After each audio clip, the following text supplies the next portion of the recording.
नमस्कार शेतकरी मित्रांनो, हा आपला 1.5 एकर क्षेत्राचा कारले प्लॉट होता।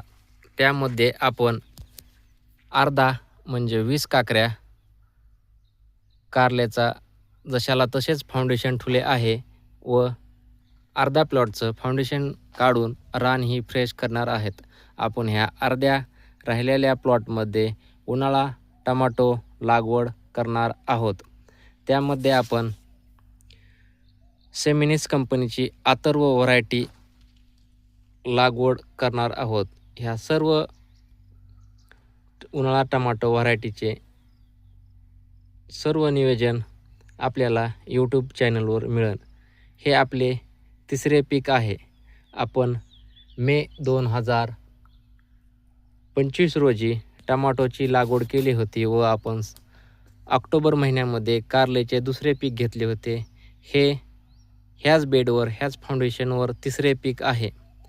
ह्या प्लॉटला 10 ते 15 दिवस झालं पाणी बंद केले होते, तर आज आपण पाणी सोडले आहे व त्याला पूर्वनियोजन म्हणून आपण सोडणार आहोत ट्रायकोडर्मा 1 किलो व सोडोमॉनस 1 किलो। त्यामध्ये आपण मल्टीफाय करण्यासाठी बेसन पीठ घेतले आहे अर्धा किलो व अर्धा किलो गूळ घेतला आहे। गूळ किसणीच्या साहाय्याने बारीक करून घेतला आहे, सगळ्यात चांगले जुगाड।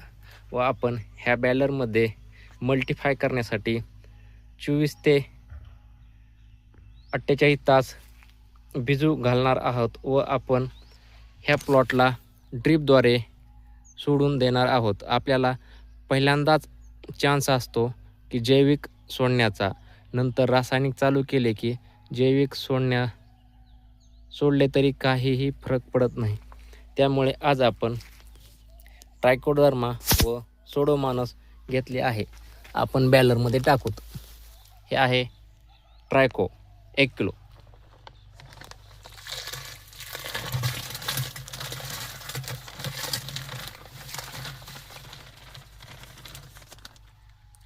ओ हे आहे सोडो 1 किलो। सोडो व ट्रायको मल्टीफाय करण्यासाठी त्यांना खाद्य म्हणून आपण घेतले आहे बेसन पीठ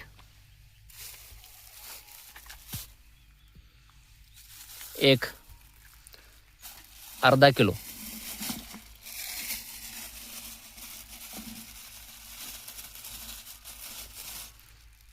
व गूळ घेतला आहे अर्धा किलो। हे सगळे मिश्रण आपण 48 तासात नंतर कारले प्लॉटला सोडणार आहोत।